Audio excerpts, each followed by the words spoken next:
ज़रा पीछे आइएगा, मैं ये ऑसम स्टफ़ भी रिवाइज़ करा दूँ। अब हम देखते हैं कि ऑसम स्टफ़ जो है वो खुशी देती है कि नहीं देती है। तो ये किताब है दी अमेरिकन पैराडॉक्स, जी, डेविड जी मायर्स की किताब है। इसकी टैगलाइन है spiritual hunger in an age of plenty. इस किताब का क्रक्स ये आगे स्टैटिस्टिक है कि 1940 का एक सर्वे अमेरिकन नेशन की जो हैप्पीनेस की एवरेज है वो है 7.5 आउट ऑफ 10 और 2015 में वो एवरेज गिर जाती। तो यही पैराडॉक्स है। पैराडॉक्स होता है अजीबोगरीब चीज़ कि ये क्या हुआ भाई, आसाइशें तो बढ़ गई हैं, गैजेट्स तो बढ़ गए।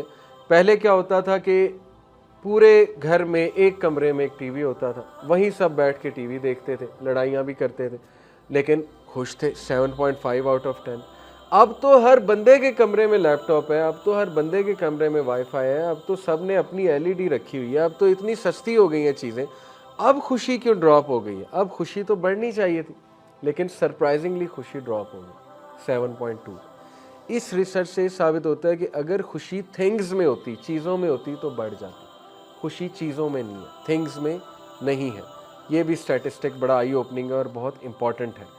इसीलिए यूथ को मैं कहता हूँ कि जब भी ये नारे आप देखें ना, खा ले पी ले जी ले, कोका कोला, स्प्राइट, मन की मान, फिर जाहिर है कि ड्यू ना किया तो फिर क्या जिया, फिर पेप्सी आजकल नारा लगा रही है कि वाई नॉट मेरी जान, फिर ये टेलीनॉर के पैकेजेस आपके सामने है 30 GB night, late night offer.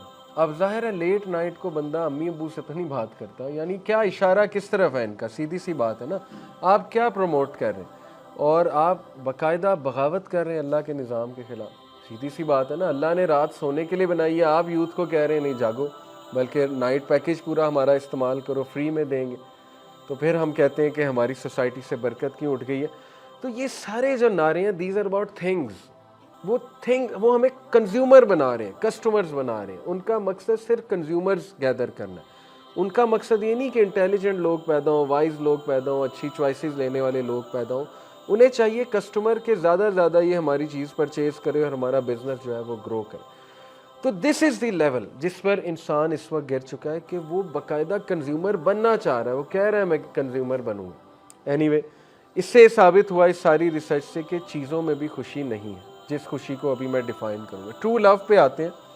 25,000 लोगों को सर्वे किया 15 साल तक, जिनमें से 1716 लोग की शादी हुई।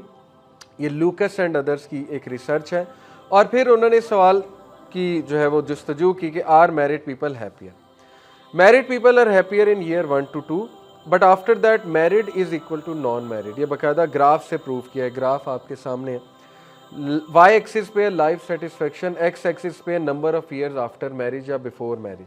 -4 एक्स एक्सिस पे नज़र आ रहा है आपको। -4 का मतलब है शादी से 4 साल पहले, 0 का मतलब है शादी वाले दिन, और 4 का मतलब है शादी के 4 साल बाद। और लाइफ सेटिस्फेक्शन आपको वाई एक्सिस पे नज़र आ रही है। अच्छा, शादी वाले दिन जिसकी शादी हुई और ट्रू लव मिल गया, उसकी लाइफ सेटिस्फेक्शन है 7.8 पे तकरीबन, वो आपको ग्राफ बता रहा है। उसके बाद देखें आहिस्ता आहिस्ता ग्राफ गिर रहा है, और शादी के तीसरे साल बिल्कुल उतनी खुशी हो जाती है जितनी शुरू में थी, शादी से 3 साल पहले थी। इससे साबित ये होता है कि आहिस्ता आहिस्ता बंदा उसका भी आदी हो जाता है। बंदे को दुनिया की खूबसूरत तरीन औरत मिल जाए ना, और उसकी मतलब जिससे वो क्लेम करता था कि तुम मिल जाओगी तो बस दुनिया मेरी संवर जाएगी, जैसे वो इंडियन गानों के ज़ाहिर है वो शेर व शायरी है ना कि तुम कहो तो चांद तोड़ लाऊं, ये कर दूं वो कर दूं। तो वही लोग 3 साल बाद कैजुअल हुए होते हैं। ये बड़ा बुनियादी सा सर्वे है, जिससे ये साबित होता है कि वो चीज़ के भी बंदा आदी हो जाता है आहिस्ता आहिस्ता, और बिल्कुल लाइफ सेटिस्फेक्शन वहीं पे आ जाती है जहाँ से एक्चुअली शुरू हुई होती है। Again our mind gets accustomed to things. This is how we are design. हमारा जो दिल है ना, वो याद रखें वो सिर्फ अल्लाह से लगने के लिए बना। इसके अलावा जितनी दुनियावी चीज़ें ना उनसे वो लग जाता है, लेकिन उसके बाद वो फिर नॉर्मल हो जाता है और उसको कोई नई चीज़ चाहिए होती है। लेकिन ट्रूली अगर उस दिल की प्यास कोई चीज़ बुझा सकती है तो वो अल्लाह सुब्हानहू व तआला की मोहब्बत है, वो अल्लाह की कुर्बत है। ये बेसिकली हमें दीन भी बता रहा है और यही रियलिटी है। साइकोलॉजिस्ट बता रहे हैं एक बंदा 4 भी शादियां कर ले, खूबसूरत तरीन लोगों से शादी, ख़वातीन से शादी कर ले, उसका वहीं आ जाएगा लाइफ सेटिस्फेक्शन, क्योंकि वो आदी हो जाएगा। उसके बाद उसे कुछ नया चाहिए। तो अगेन ये रिसर्च हमें ये बता रही है, साबित क्या हुआ, does true love really make us happier? Yes, for a little bit, but then we kind just go back to the base line.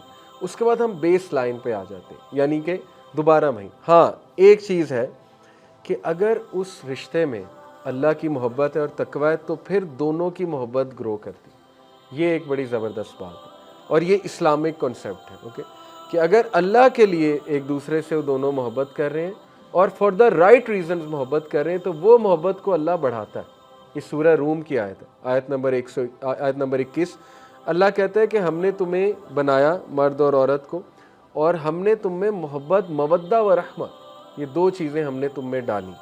मवद्दा और रहमा कहते हैं अनकंडीशनल लव को और कंपैशन को, ये अल्लाह की तरफ से आता है। और अगर फॉर द राइट रीजंस एक बंदा दूसरे के साथ जुड़ा है, जैसे प्रॉफिट मोहम्मद सल्लल्लाहु अलैहि वसल्लम, हज़रत खदीजा, उनकी मोहब्बत बढ़ती गई बढ़ती गई बढ़ती गई। इसी तरह कई लोगों की मिसालें कि उनकी मोहब्बत बढ़ती गई आपस में। क्यों? क्योंकि for the right reasons they were loving each other, और अल्लाह सुब्हानहू व तआला की तरफ से भी मदद उसमें जो है वो शामिल।